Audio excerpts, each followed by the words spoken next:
우리 같이 찬양하겠습니다. 주님과 같이 찬양하겠습니다.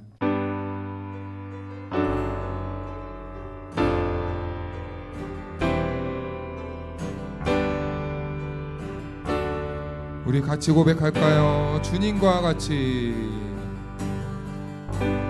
주님과 같이 내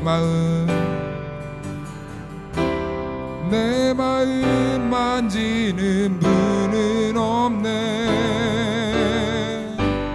오랜 세월 찾아 난 알았네. 내겐 주밖에 한 번 더 주님과 같이.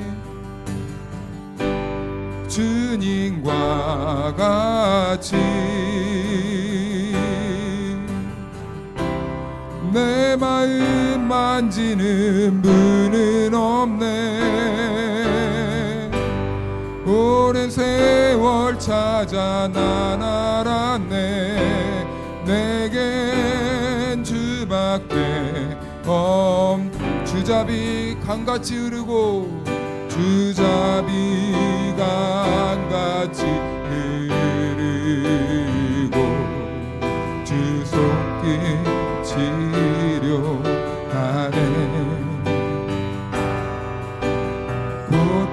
고통받는 자녀 부르시니 주밖에 없네. 주님과 같이 내 마음 만지는 분은 없네. 오랜 세월 찾아 난 알았네. 내겐 주밖에. 우리 처음부터 다시 한번 고백할까요? 주님과 같이. 주님과 같이 내 마음 만지는 분은 없네. 오랜 세월 찾아 난 알았네. 내겐 주밖에. 주잡이 강같이 흐르고 주잡이 강같이 흐르고 주 손길 치료하네.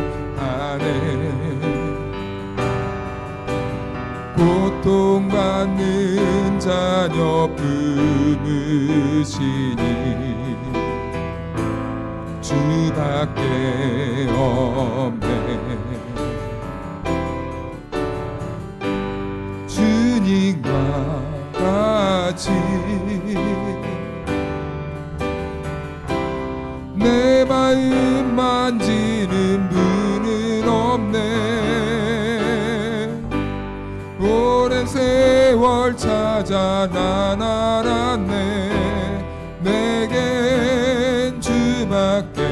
한 번 더 주잡이 강같이 흐르고 주잡이 강같이 흐르고 주 손길 치료하네. 아멘. 고통받는 자녀 부르시니 주밖에 없네.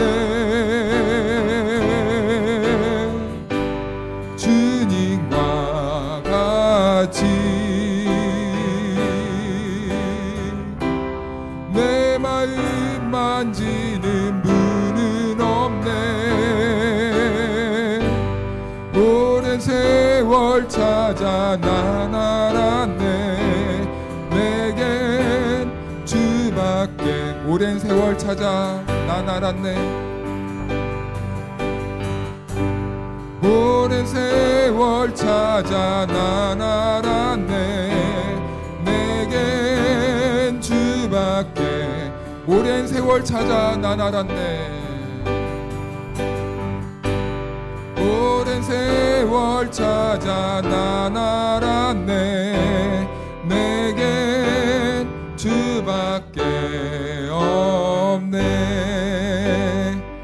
할렐루야.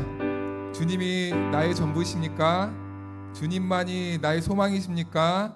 주님 없이는 못 사십니까? 그럼 이 시간 우리 손뼉 치면서 찬양 한번 해볼까요? 마지막 날에 찬양하겠습니다.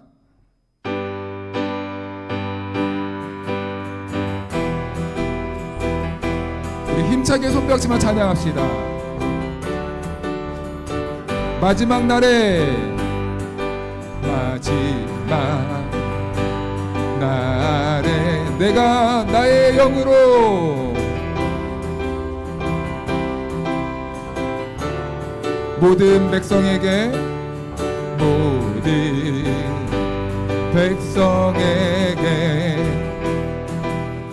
부어 주리라. 한 번 더. 마지막 날에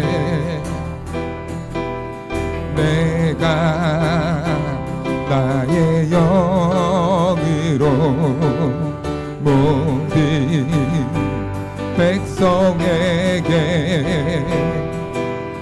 부어 주리라. 자녀들은 예언할 것이요, 자녀들은 예언할 것이요, 청년들은 환상을 보고 아비들은 꿈을 꾸리라.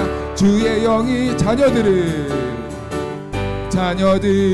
예언할 것이요, 청년들은 환상을 보고 아비들은 꿈을 꾸리라. 주의 영 성령이여, 성령이여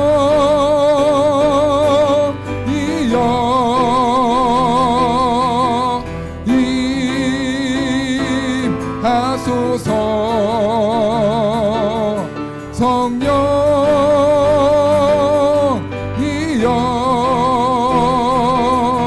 우리에게 임하. 한 번 더. 마지막 날에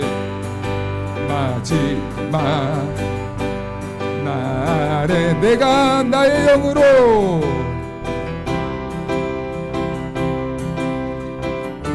모든 백성에게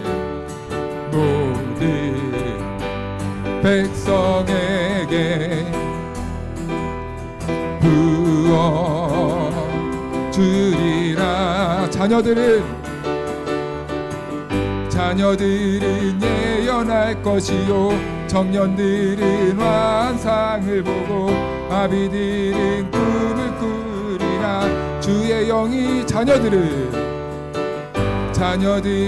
예언할 것이요, 청년들은 환상을 보고 아비들은 꿈을 꾸리라. 주의 영이 성령이요, 성령이여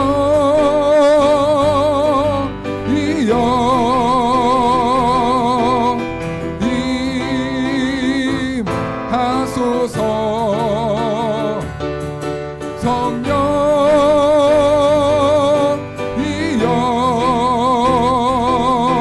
우리에게 임하. 자녀들은 예언할 것이요, 자녀들은 예언할 것이요, 청년들은 환상을 보고 아비들은 꿈을 꾸리라.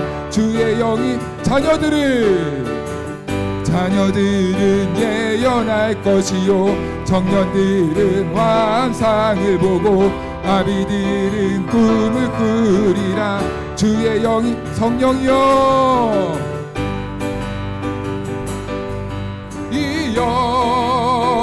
임하소서. 임하소서. 성령이여, 성령이여 우리에게 임하. 한 번 더 선포합시다. 성령이여, 성령이여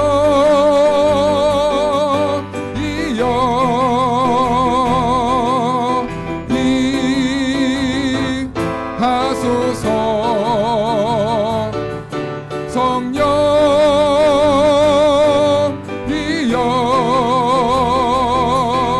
우리에게 임하. 주님 같은 반석은 없도다. 주님 같은 반석은 없도다. 찬양받기 합당하신 이름,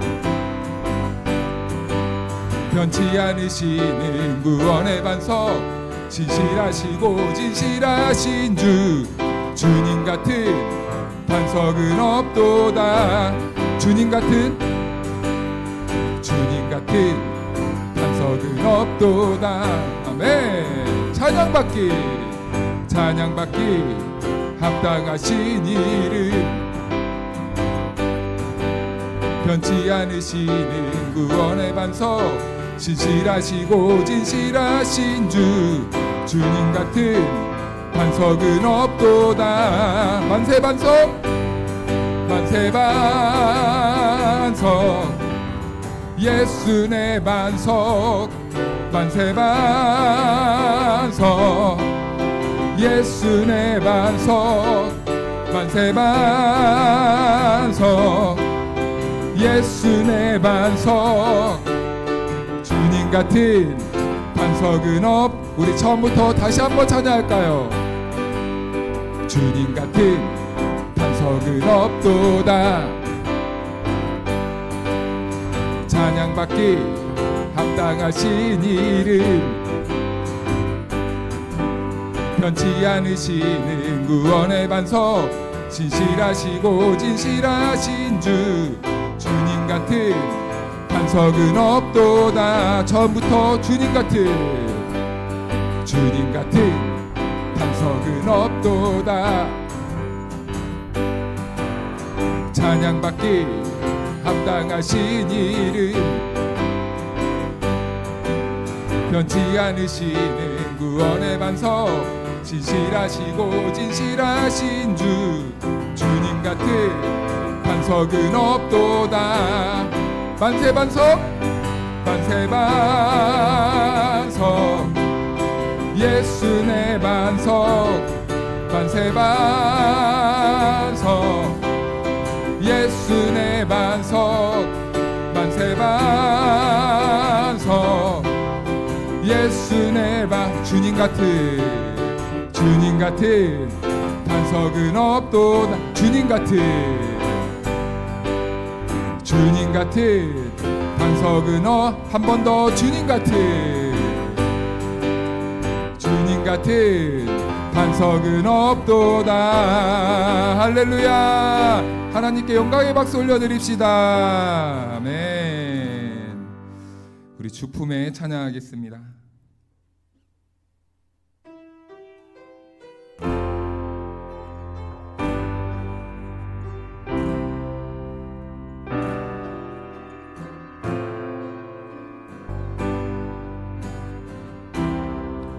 주품에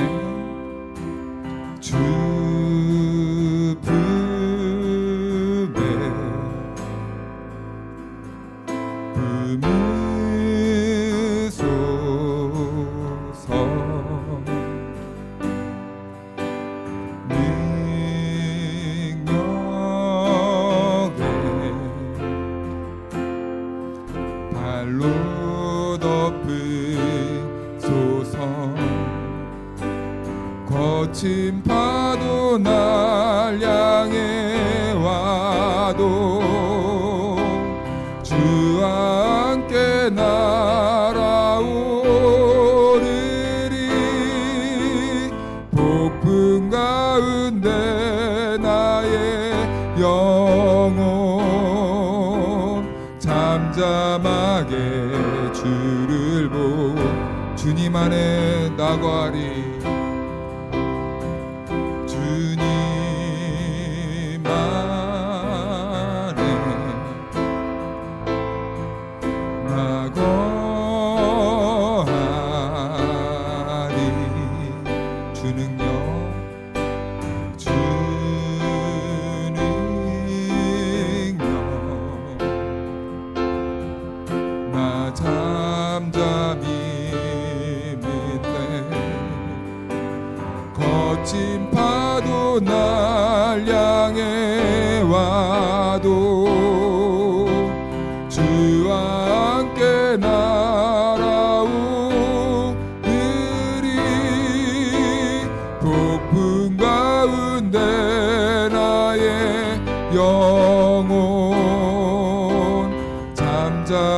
잠잠하게 주를 보 주품에 품으소서.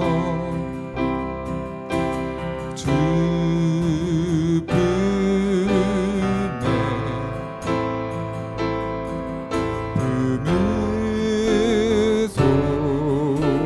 품으소서. 능력의 팔로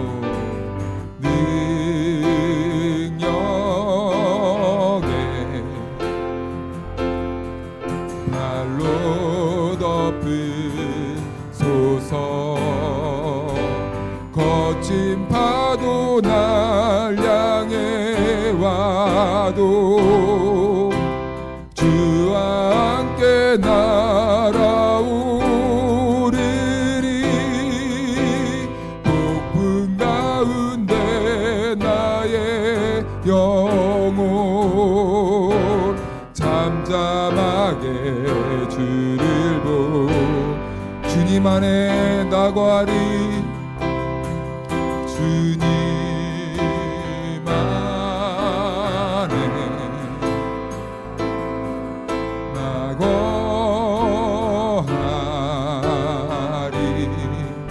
주 능력 주 능력 나 잠잠히.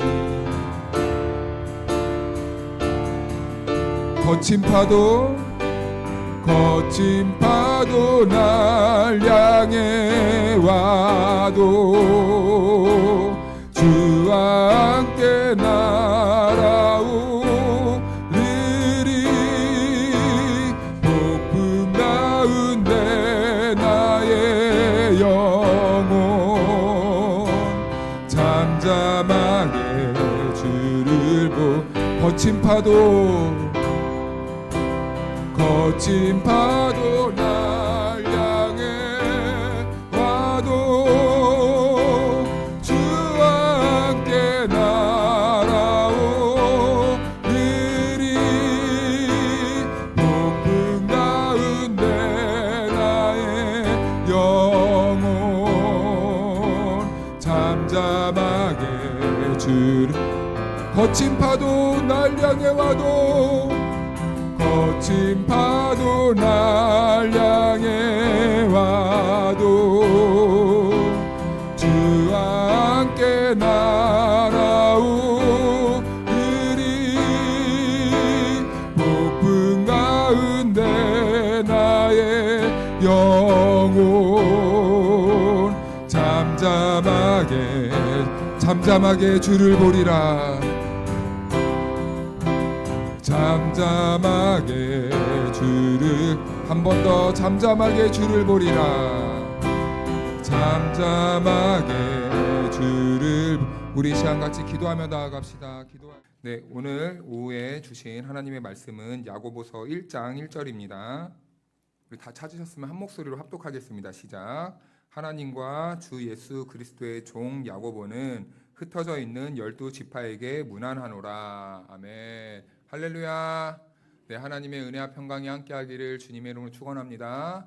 네, 지난주까지는 재직 세미나를 끝내고 이제 2월 첫 주부터는 야고보서를 우리가 오후 시간마다 함께 나누도록 하겠습니다. 이 야고보서를 통해서 하나님이 주시는 큰 은혜 가운데 그 뜻을 발견하고 순종의 길로 나아가기를 축복합니다. 먼저 오늘은 첫 시간인데요. 우리가 야고보서가 어떤 책인지에 관해서 오늘은 중점적으로 좀 나눠보려고 합니다. 야고보서 책은요, 역사적으로 논란이 가장 많은 성경 중에 하나였어요.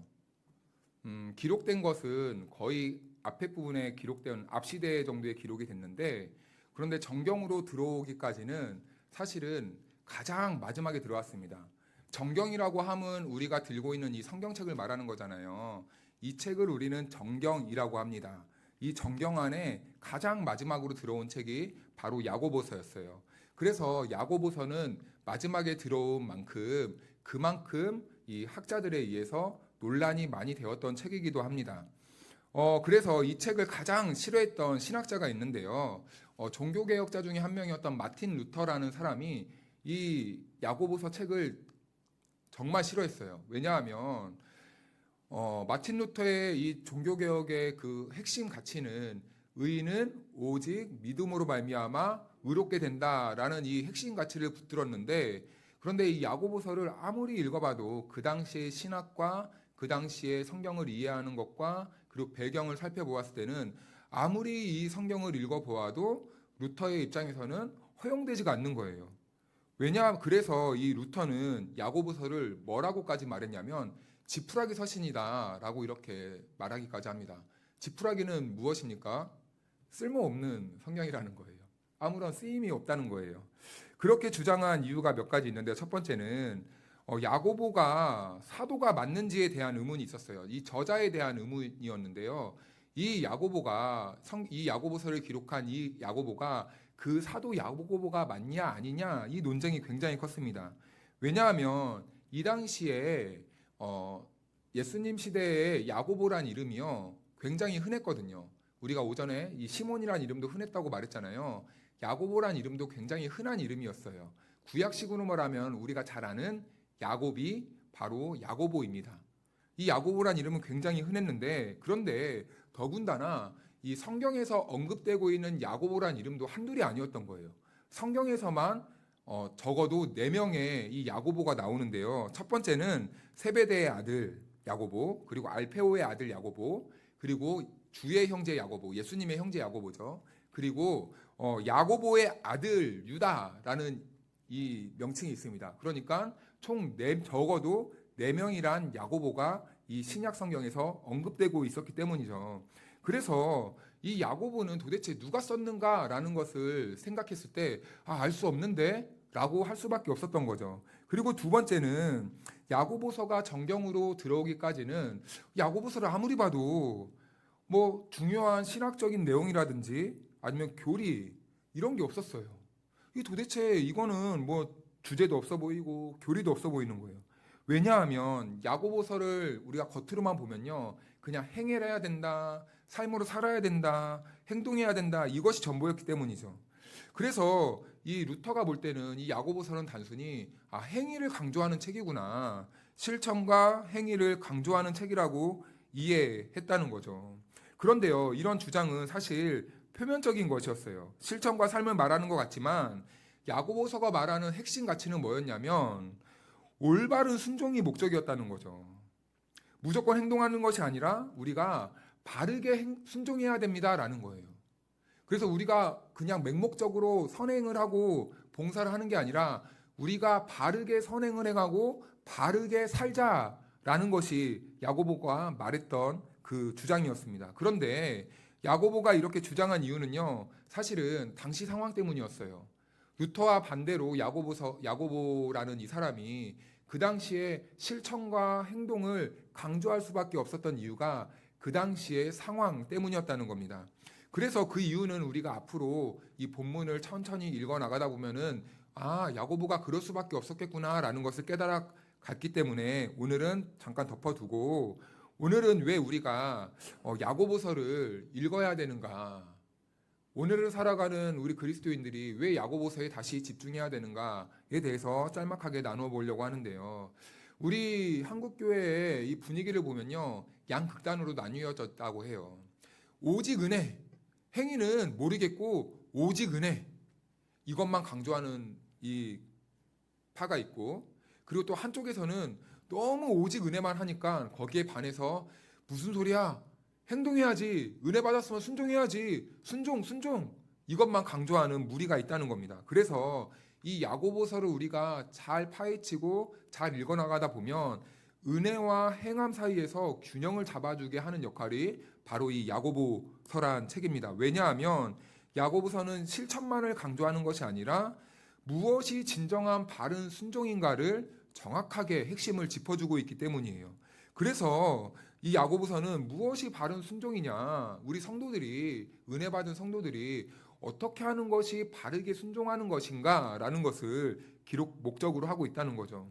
그리고 두 번째로는 이렇게 진단하더라고요. 한국교회가 양적으로 많이 오늘날 부흥됐고, 그리고 또 이 재정도 많아지고 교회가 이렇게 부피가 팽창해지면서 열매는 참 좋은데 그 안을 이렇게 면밀히 들여다보면 아쉬운 점이 있다는 거예요. 성도들이 예배는 열심히 드리고 그리고 헌금도 잘하고 그리고 잘 모이기는 하는데 성장이 안 된다는 겁니다. 성장과 성숙이 안 된다는 거예요. 그래서 이런 비판들을 사실은 우리 교계에서도 많이 다루고 있는 것이죠. 양만 따질 것이냐 아니면은 한 명을 우리가 양성해내더라도 정말 올바른 그리스도인들을 키워낼 것이냐라는 이 문제로 사실은 많은 이 토론과 대화들이 오고 가고 있는 현실입니다. 그래서 한국교회가 양적과 재정으로는 많이 부흥하고 성장했는데 성숙하지 못하고 성장하지 못하는 지금 그 위기에 빠져 있다라고 말을 하는 거예요. 그런데 또 일각에서는 이런 위기가 있기 때문에 다행이다라고 말을 합니다. 왜냐하면 이런 위기가 없었다면 우리가 지금 어디로 가고 있는지도 몰랐을 것입니다. 라고 이렇게 말을 하는 거예요.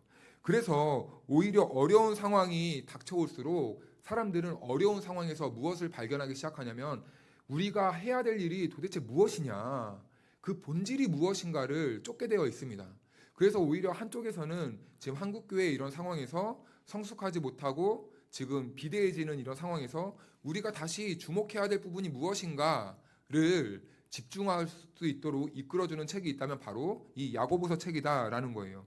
그래서 야고보서의 전체 주제가 무엇이냐면 우리 성도들은 주님의 말씀대로 행해야 된다라는 거예요. 다시 말씀드리지만 단순히 착한 일하고 교회 안에서 단순히 봉사하는 것이 목적이 아니라 내가 선한 일을 해야 되는 이유와 내가 봉사를 해야 되는 그 목적이 무엇이냐, 주의 말씀대로 행해야 된다라는 것입니다. 그래서 야고보서는 우리가 읽을 때 행해야 되는구나, 실천이구나, 그게 아니라 주의 말씀을 행하라예요. 우리 성도들이 이 자리로 부름받은 이유는 무엇입니까? 착하게 살려고 모인 거 아니잖아요. 우리가 선한 일하고 봉사 많이 하고 우리가 사회에 선한 영향력을 미치려고만 모이는 게 아니잖아요. 그 모든 기초 뿌리가 무엇입니까? 주님의 말씀이 그러하라고 하니까 우리는 그렇게 순종하는 거잖아요. 그렇죠? 그래서 야고보도 이걸 말한다는 거예요. 주의 말씀을 행해야 된다라는 겁니다. 주의 말씀을 행했을 때 그 열매로 우리의 선한 영향력이 우리의 삶에서 드러나게 되는 거죠. 그래서 이것이 야고보서를 읽을 때 우리의 일관된 관점이 되어야 된다는 것입니다. 지금까지 많은 설교가 2000년 동안이나 설교자들이 얼마나 많은 설교를 했을까요? 정말 많은 설교를 해왔고, 그리고 과거보다 오늘날에 이 성경이 너무나 많이 이렇게 연구가 되고 발전이 되고 신학적으로 깊은 메시지들이 막 발견되고 있어요. 그래서요, 오늘날에도 언어가 계속돼서 이렇게 발전되고 있잖아요. 그런데 우리나라 이 100년의 역사만 보더라도요, 성경 해석 방법이 초창기 때와 지금과는요, 너무나 천차만별이에요. 너무나 다릅니다. 그래서 이토록 성경은 계속 해석되고 있어요. 그래서 제가 항상 가장 긴장되는 게 뭔지 아십니까? 저는 이제 제가 해왔던 이 성경 연구 방법과 성경을 보는 관점과 그리고 공부해왔던 방식이 있는데 우리 선배님들하고 약간 다른 부분이 있는 거예요.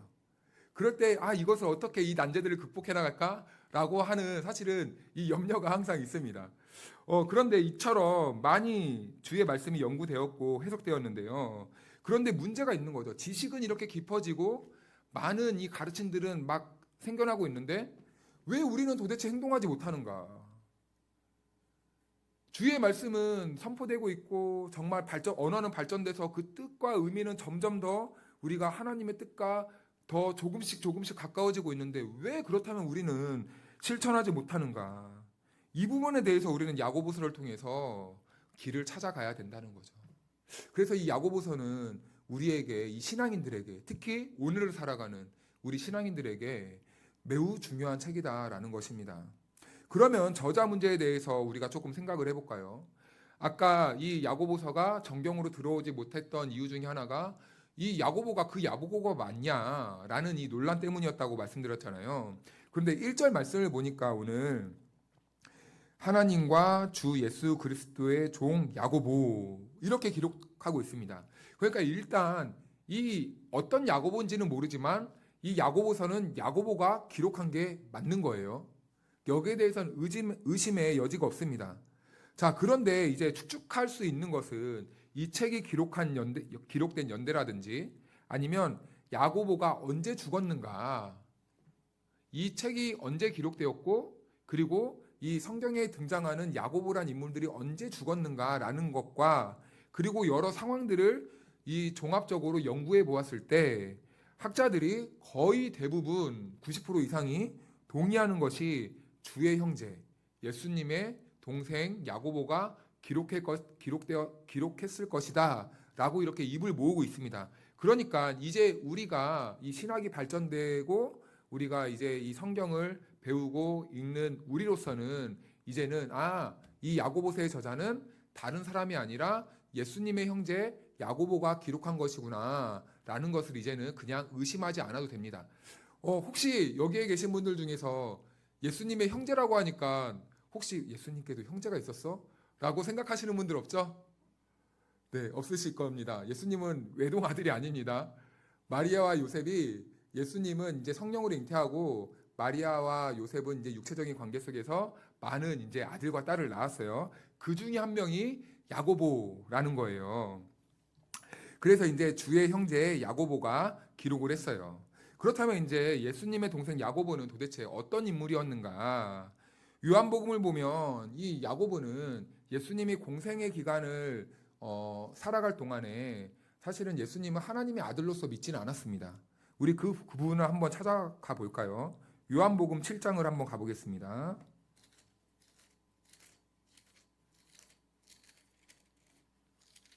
요한복음 7장 1절에서 5절.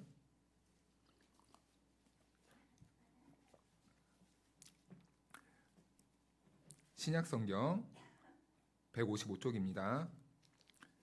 우리 잠도 오시니까 한 절씩 크게 교독하겠습니다. 제가 먼저 읽을게요. 그 후에 예수께서 갈릴리에서 다니시고 유대에서 다니려 아니하심은 유대인들이 죽이려 함이러라.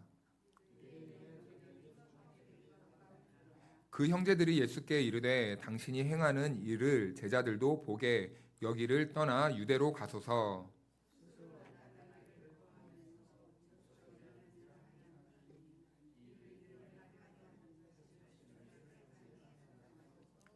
같이 읽겠습니다. 이는 그 형제들까지도 예수를 믿지 아니함이러라. 아멘. 여기에 보니까 5절에 맨 끝에 형제들까지도라고 이렇게 기록되어져 있네요. 이 형제들까지도는 예수님의 형제들을 말한다고 이렇게 말해요. 자, 그래서 이 형제들 가운데는 야고보도 포함되어 있었을 것이다 라는 이 전제를 가지고 이 본문의 맥락을 이해하면 좋은데요. 그런데 이 형제들이 행한 일들을 이 예수님과 대화한 것을 보니까 예수님을 전체적으로 부정한 것은 아니었던 것 같아요. 어느 일부만 이렇게 부정한 것처럼 보이는데요. 1절을 보니까 예수님은 지금 갈릴리에서 사역을 하십니다. 갈릴리는 잘 알다시피 가난한 지역이고 낙후된 지역이고 외진 곳입니다.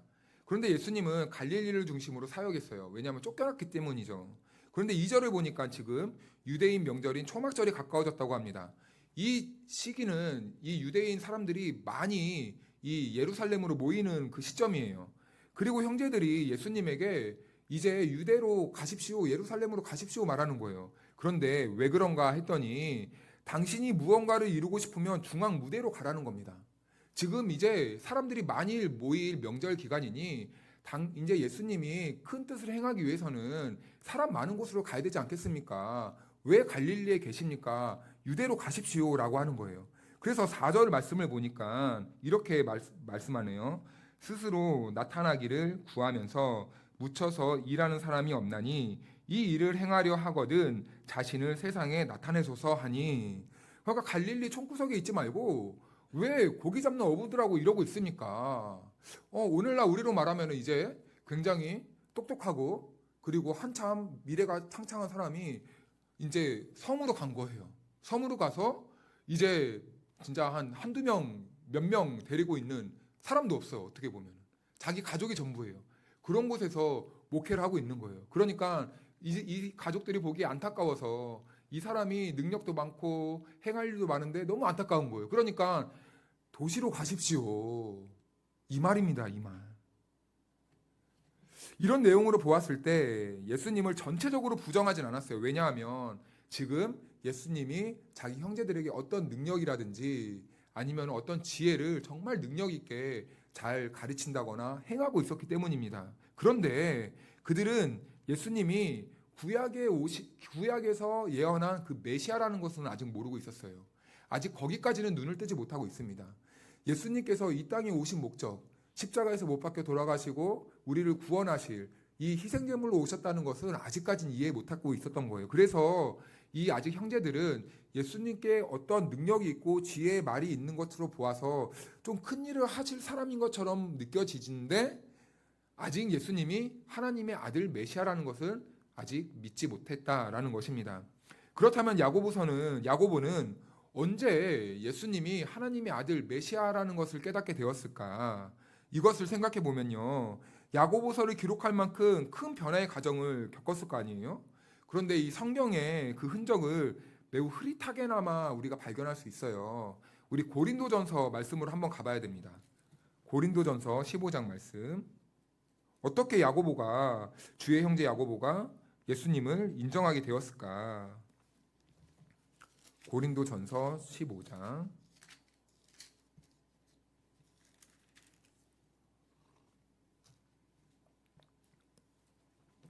먼저 3절만 한번 같이 볼까요? 15장 3절 신약성경 282쪽입니다. 신약성경 282쪽 고린도전서 15장 3절 자 같이 읽습니다. 시작. 내가 받은 것을 먼저 너희에게 전하였노니 이는 성경대로 그리스도께서 우리 죄를 위하여 죽으시고 아멘. 네, 예수 그리스도는요 성경의 말씀대로 우리 죄를 대신하여 죽으시러 이 땅에 오셨습니다. 그리고 실제적으로 이렇게 죽으셨죠. 그런데 바울이 이 글을 쓸 때는 아직 신약이 없던 시절이에요. 구약 성경만 있었습니다. 바울은 구약의 성경의 모든 초점은 그리스도를 가리키고 있다는 것을 지금 말하고 있는 거예요. 구약 성경은 메시아의 오심과 십자가 죽으심을 말하고 있는 것이죠. 지금 바울은 그것을 설명하고 있는데요. 4절 말씀을 보니까 지금 예수님의 부활을 목격한 사람들이 나옵니다.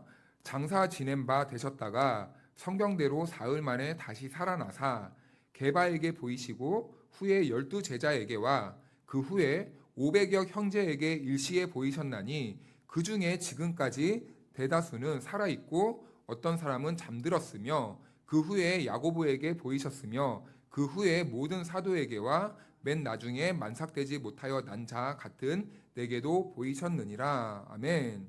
네, 그래서요. 야고보가 언제 변화되었을까라는 것을 추측해 보았을 때 아마 이때가 아니지 않았을까라는 생각을 합니다. 그는 예수님이 십자가에 달리는 순간 모든 이 사도들이 도망가는 것을 보았을 거 아니에요? 그 순간 이제 끝났구나. 우리 형님이 이렇게 허무하게 죽었구나 라고 이렇게 생각했을 수도 있습니다. 그런데 예수님의 부활을 야고보가 목격했다는 거예요. 야고보가 부활을 목격하고 나니까 우리가 기대했던 메시아가 정말 나와 함께 동거동락했던 우리 형 예수였구나 라는 것을 깨닫게 되는 거죠. 야고보의 이 메시아에 대한 이해가 변화되면서 이제 야고보도 신앙에 대격변이 일어나는 거예요. 변화가 일어나는 거예요. 그리고 야고보는 예루살렘의 초대 감독이 됩니다. 예수님의 부활을 목격하고 예수님을 믿음으로 인하여서 초대 감독이 돼요. 우리말로 하면 총회장이 된 거죠. 그리고 일반 역사를 기록된 것을 보면요. 야고보는요. 주의 형제 야고보는 예수님의 형제 야고보는요. 예수님에 대한 충성이 너무 컸대요. 헌신도 너무 컸다고 해요.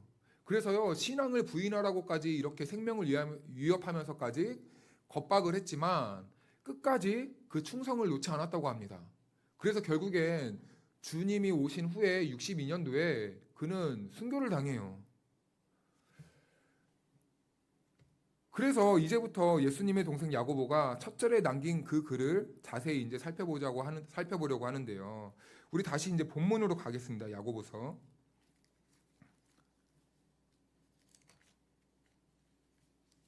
371쪽 신약.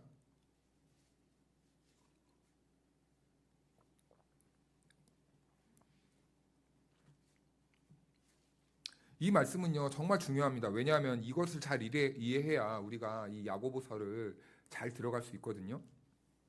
그래서 1절 말씀이 짧지만 좀 끊어서 보려고 합니다. 먼저 어떻게 기록되어져 있냐면 하나님과 주 예수 그리스도의 종 야고보는 하나님과 주 예수 그리스도의 종 야고보는 만약에 세상적으로 생각했을 때 우리가 어떤 책을 씁니다. 그러면요. 만약에 내가 우리 가족 중에 대통령이 있어요. 그럼 상식적으로 이 책이 인기를 끌려면은 누구의 동생 최창욱이라고 해야 됩니까? 대통령의 동생 최창욱 해야 됩니다. 그런데 야고보는 지금 뭐라고 말하고 있냐면 하나님과 주 예수 그리스도의 형제 야고보는 개인적인 혈연 관계를 언급하지 않고 있다는 것을 우린 주목할 수 있어요. 주목해야 돼요. 다만 그는 뭐라고 말하냐면 하나님과 그리스도의 종이라고 말합니다. 자신의 위치를요 지금 종에 두고 있는 거예요. 이것으로 보아서 야고보는 매우 겸손한 사람이지 않았을까라고 추측을 합니다.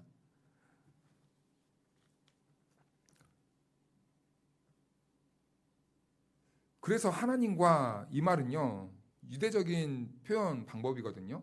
그래서 구약의 배경을 염두에 둔 표현이고 그 뒤에 나오는 주 예수 그리스도는 이제 신약의 열매를 예수님의 열매를 말하는 거죠.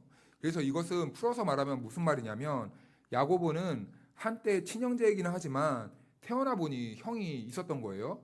그런데 형이 누구입니까? 구약에서 예언했던 메시아였다라는 겁니다. 그런데 이것을요 야고보의 입장에서 한번 생각해 보면요 야고보가 어렸을 때 예수님과 함께 자랐습니다. 그러면은 가족 중에서 함께 성장을 해왔다면 제일 인정하지 못하고 제일 메시아로서 믿지 못하는 이 관계가 있다면 누구일까요? 형제예요, 형제. 형제입니다. 믿어지지 않아요.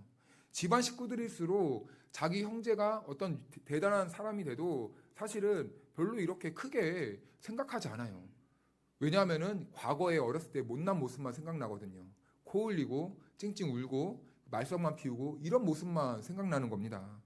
평생 같이 밥을 먹고 함께 뒹굴면서 놀던 형이 어느 날 내가 메시아야 라고 이렇게 말한다면 아무도 믿을 수 없는 거죠. 헛소리 한다고 생각합니다.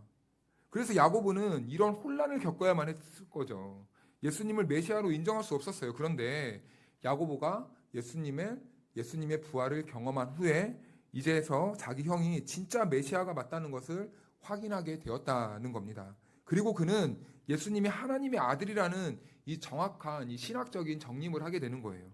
그래서 지금 야고보가 하는 말은 하나님과 주 예수 그리스도의 종이라는 말을 다시 풀어서 말하면 구약의 하나님의 말씀을 통해 오리라고 예고했던 그 그리스도가 바로 예수님이라는 뜻입니다. 그런데 나는 예수님의 동생으로서가 아니라 지금 예수님의 무엇이래요? 종으로서 이렇게 말을 하는 겁니다. 나는 예수님의 형제가 아니라 예수님의 종이라고 말을 하고 있는 거죠. 여러분 야고보의 이러한 바른 신학에서부터 사실은 겸손이 나오는 거예요. 우리는 겸손이 언제 나오냐? 우리 안에 예수님이 누구신지 바르게 정립되어 있어야지만 우리가 예수님 앞에서 겸손하게 살 수 있는 것입니다. 그래서요, 겸손은요, 인격적인 측면이 아니라고 말해요. 우리 신학에서는. 바른 신학, 바른 신앙에서 진정한 겸손이 나온다라고 합니다. 내가 성경을 기준으로 볼 때 불완전하고 완전한 죄인이라는 것이 인정될 때 우리는 주님 앞에서 우리 자신을 완전히 낮출 수 있는 거예요. 이것이 발견돼야 우리가 진정으로 겸손할 수 있는 것이죠. 그래서 야고보는 예수님이 어떤 분이신지 바르게 이해했다는 겁니다. 자신이 어떤 존재라는 것을 인정하게 되었다는 거예요. 자기 형이었지만 자기 형이 메시아라는 사실을 완전하게 정립된 순간 자기 자신을 이제 낮출 수 있었다는 거죠. 주님 앞에서 겸손해질 수 있었다는 거예요. 그래서 이 글 첫머리에 놓은 것은요. 야고보는 주님을 향한 신앙 고백이 지금 여기에 포함되어 있는 것입니다. 이와 같이 우리도 이런 고백이 있어야 되지 않겠습니까? 하나님과 주 예수 그리스도의 종 최창욱은 하나님과 주 예수 그리스도의 종 주하영은 이런 고백이 우리들의 이 신앙 고백에 일어나야 된다는 거죠. 주님과 우리의 관계를 정확하게 정립을 해야 우리가 하나님 앞에서 겸손할 수 있게 되는 것이기 때문입니다. 우리는요, 그리스도의 종에 불과하다는 사실을 놓쳐서는 안 돼요. 그렇다면 여기에서 말하는 종은 어떤 의미인가? 제가 작년에 로마서를 처음에 시작할 때 이 종에 관한 이 내용에 대해서 말씀드렸습니다. 종에는요, 두 가지의 헬라어 단어가 쓰여요. 하나는 둘로스, 그리고 하나는 슬레이브라는 이 단어가 있습니다. 그런데 이 종은요, 우리가 생각하는 이 둘로스, 이 종은 약간의 자유와 자기의 어떤 권한이 포함되어 있어요. 그런데요, 이 노예라는 개념은요, 완전히 자기 자유가 없습니다. 그래서 바울도 내가 어떠한 정체성을 가지고 있냐 했을 때 내가 그리스도의 노예입니다 라고 이렇게 표현을 하고 있는 거예요. 이처럼 우리도 그리스도의 노예라는 것이죠. 그리고 야고보도 지금 자기 자신을 내가 예수님의 노예입니다 라고 이렇게 표현하고 있는 겁니다. 그래서 이것은 이 야고보가 단순히 그냥 형식적인 인사말을 하는 게 아니라 이 인사 속에 야고보의 정체성과 이 신학, 예수님을 향한 자기의 이 위치를 정확하게 표현하고 있는 구절이 바로 이 야고보서 1장 1절 말씀이라는 거죠. 그리고 또 이어서 무엇을 말하고 있냐면 흩어져 있는 12지파 이렇게 말합니다. 야고보는 이어서 흩어져 있는 12지파에게 문안하노라. 그렇다면 그리스도인들은 왜 흩어지게 되었을까? 야고보는 왜 흩어져 있는 이 12지파에게라는 이 표현을 했을까? 우리 사도행전 한번 가볼까요? 11장.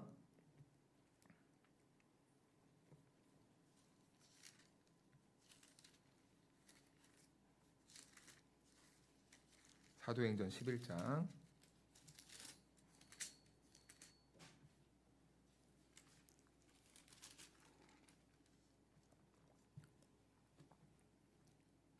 11장 19절부터 22절 말씀입니다. 신약성경 206쪽이에요. 우리 한 절씩 교독합니다. 11장 19절에서 22절입니다. 제가 먼저 읽습니다. 그때 스데반의 일로 일어나 환란으로 말미암아 흩어진 자들이 베니게와 구브로와 안디옥까지 이르러 유대인들에게 말씀을 전하는데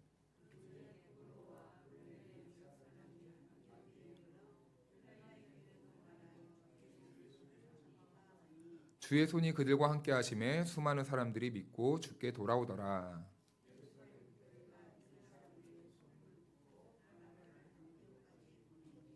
아멘. 네, 스데반이 이제 복음을 전하다가 돌에 맞아 죽잖아요. 그런데 이때 그리스도인들에게 가혹할 정도의 핍박이 가해집니다. 이 스데반의 순교를 시작으로. 그런데 그때 그리스도인들을 잡아들이라는 그 명령을 가장 앞에서 선동하고 앞장섰던 사람이 사도 바울이죠. 사도 바울은 그리스도인들을 끝까지 맹렬히 추격하면서 체포하기 위해서 이 시리아 지역의 다메섹까지 갑니다. 그런데 그때 빛으로 오신 예수님을 만나게 되는 거죠. 사울아 사울아 네가 왜 나를 핍박하느냐 라는 이 주님의 음성이 들립니다. 그러다 바울이 말하죠. 주님 누구십니까? 그리고요 바울은 두 번째 질문을 해요. 내가 무엇을 하여야 옳겠습니까? 잠깐 여기서 이 바울의 질문을 제가 말씀드렸는데 여기에 굉장한 이 신앙의 원리가 있습니다. 성도들은 무슨 일을 하는지가 우선의 가치가 되어서는 안 된다는 거예요. 우리는 교회 생활할 때 내가 무엇을 먼저 해야 될까라는 것에 빠질 수도 있는데요. 그것이 우선이 아니라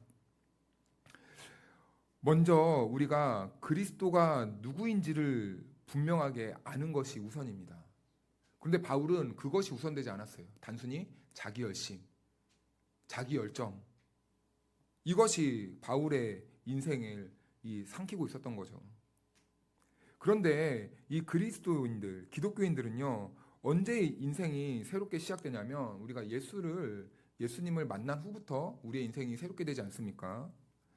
주님은 바울에게 말하는 거예요. 네가 핍박하는 예수라라고 이렇게 말을 합니다. 자신이 핍박하던 예수가 그 구약에서 오리라고 약속한 그 메시아였다라는 것을 주님의 음성을 통해 알게 되는 거예요. 그러면서 이제 바울은 지금까지 예수라는 인물과 그리고 구약에서 예언했던 그 메시아 그리스도라는 이 분을 각각 따로따로 이렇게 생각하고 있었어요. 예수는 그냥 선동가, 이 예수님께 그 하나님의 이 저주받은 자. 그런데 바울의 인식 속에는 그리스도는 아직 오지 않은 겁니다. 그런데요, 이 바울이 이 다메섹에서 부활하신 예수 그리스도의 음성을 듣고 만나게 되면서부터 이제 예수라는 인물과 이제 메시아라는 이 분이 서로 이제 일치가 되는 거죠. 아, 내가 지금까지 핍박하고 저주하고 내가 붙잡으려고 했던 분이 내가 그토록 기다렸던 메시아였구나 라는 것을 이제 깨닫게 되는 겁니다. 그래서 바울은 그 이후부터 예수님의 노예가 돼요. 나는 주의 종이다. 이 당시 그리스도인들은요, 예수님을 믿는다는 이유로 엄청난 핍박을 당했습니다. 유대인들에게로부터 엄청난 핍박을 당했어요. 그래서 그들은요, 모여있기보다는요, 이 엄청난 핍박으로 인해서요, 도망갈 수밖에 없었어요. 자기의 생계를 포기하고, 가정을 버리고, 그리고 집 터전을 다 버리고 도망갈 수밖에 없었어요. 왜요? 예수님을 믿는다는 이유만으로. 그렇다면 도망갔으면 잘 살았을까? 그것도 아니죠.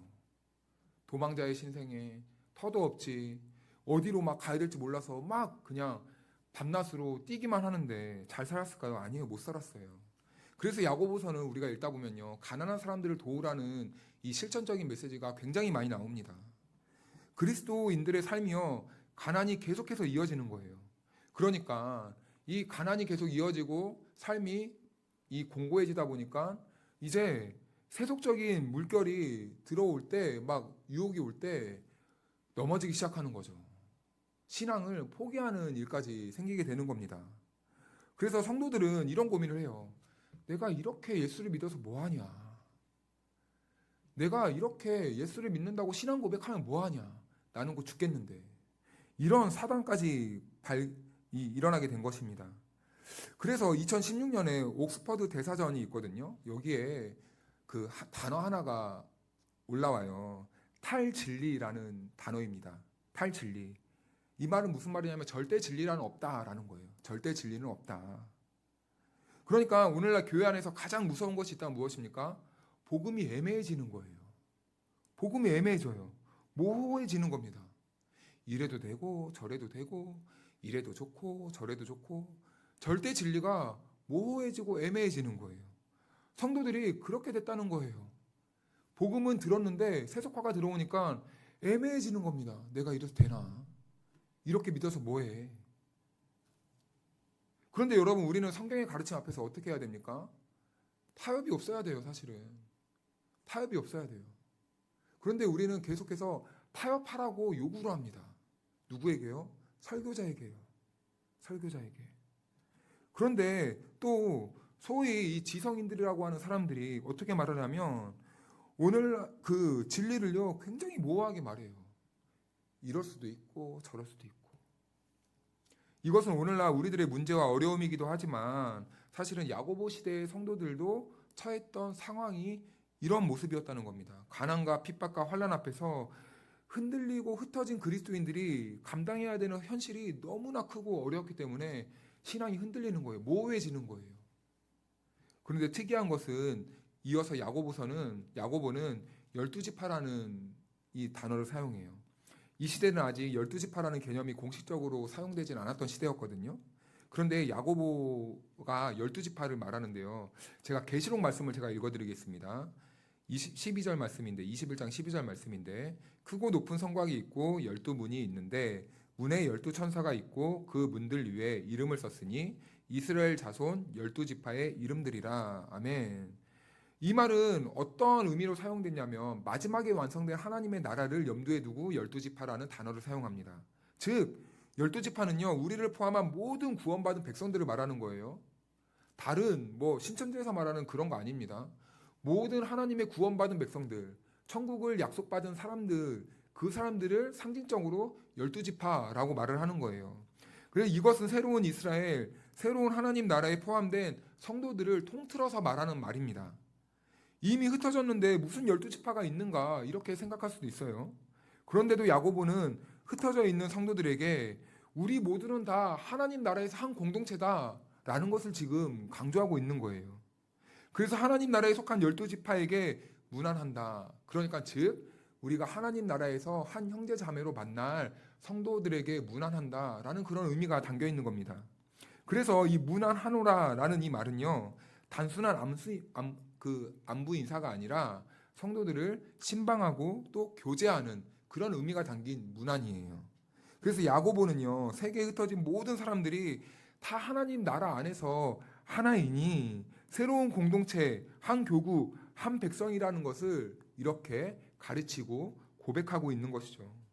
우리도 세상에서 흩어져 살아가지만 하나님 나라 안에서 한 형제, 자매 아닙니까? 우리도 각자의 삶에 흩어져서 살아갑니다. 그런데 우리가 흩어져 살아간다고 해서 우리가 다른 하나님 나라를 사는 건 아니잖아요. 우리는 한 하나님 안에서 한 나라를 바라보면서 함께 살아가고 있는 흩어진 성도들입니다. 그런 성도들에게 문안하노라 라고 말하는 거예요. 한 형제요, 자매요, 가족이라는 겁니다. 이것은요, 성도들에게 매우 중요한 인식이 되어야 되는 거죠. 자, 우리 이제 마지막으로 서로를 바라보면서 앞뒤 우리 형제 자매님들과 성도님들과 이렇게 인사할까요? 우리는 한 가족입니다. 우리는 진짜 한 가족이에요, 여러분. 한 가족입니다. 하나님 나라에서 우리 모두는 다 만날 거예요. 그쵸? 믿으십니까? 한 분도 제가 나중에 제가 가장 늦게 갈 수도 있겠지만 제가 가서 나중에 우리 5개 성도님들 다 출석 체크할 겁니다. 우리가 비록 이 땅에 살다 보면은 뭐 아웅다웅 할 수도 있고 또 이렇게 틀어질 때도 있고 그러겠지만 결국엔 우리가 궁극적으로 하나님 나라에 갔을 땐 모든 것들이 다 회복되고 우리가 기쁨 안에서 다 이렇게 하나님의 평화와 기쁨과 사랑을 누리며 살지 않겠습니까? 그래서요, 어떤 목사님이 이 야고보서를 설교하면서 우리가 야고보서를 배우는 동안 가장 해야 될 것이 있다면 우리 각 성도들이 교회에서만 문안하는 것이 아니라 이제 일상에서도 각각 문안을 하자라고 이렇게 제안을 하시더라고요. 왜? 왜냐하면은 우리는 이미 하나님 나라에 우리의 이름이 기록된 한 형제요 자매이기 때문입니다. 이번 한 주간 동안 우리 성도들을 위해 먼저는 기도의 자리에서 함께 같이 기도하시고 또 기억나시는 성도들을 위해서 함께 문안의 일이 일어나는 우리 다솜의 공동체가 되기를 주님의 이름으로 축복합니다. 우리 같이 이 시간 기도할까요? 오늘은 우리가 야고보서에 대해서 나누어 보았습니다. 그런데 오늘 참 야고보 자기 형 그 형 앞에서 사실은 당신이 하나님의 아들입니다. 저는 당신의 종입니다. 라고 말하기는 참 힘들었을 거예요. 그럼에도 불구하고 예수님이 어떠한 분이신지를 제대로 알고 인정함으로써 겸손하게 예수님이 나의 주인이시다라는 이 고백을 할 수 있었습니다. 여러분, 우리는 예수님 앞에서 어떠한 모습, 어떠한 태도, 어떠한 마음으로 살아가십니까? 바라기는 이 야고보와 같이 우리도 저도 예수님의 종입니다. 이 겸손함이 다시 회복되었으면 좋겠어요. 그리고 여러분, 우리 공동체를 위해 함께 기도합시다. 우리 공동체가 서로를 사랑하고 서로를 부둥켜주고 우리는 한 가족이잖아요. 이해할 수도 있고 용서할 수도 있고 허물을 싸매줄 수도 있고 또 포용해줄 수도 있고 용납해줄 수도 있는 자비와 긍휼이 넘치는 그런 정말 가족이 될 수 있도록 우리 시간 같이 잠시 기도하겠습니다. 지금은 우리 구주 예수 그리스도의 크신 은혜와 우리 하나님 아버지의 측량할 수 없는 사랑하심과 보혜사 성령님의 교통하심과 충만하심이 오늘 예수 그리스도를 나의 구주로 고백하는 그 신앙을 굳건히 붙잡고 어디에 있든지 하나님의 나라를 살기를 결단하며 우리가 함께 사랑하고 용서하고 긍휼과 자비를 베풀면서 그리스도의 교회를 세워가기로 결단한 성도 한 사람 한 사람 위에 영원토록 함께해 주시기를 간절히 축원하옵나이다. 아멘.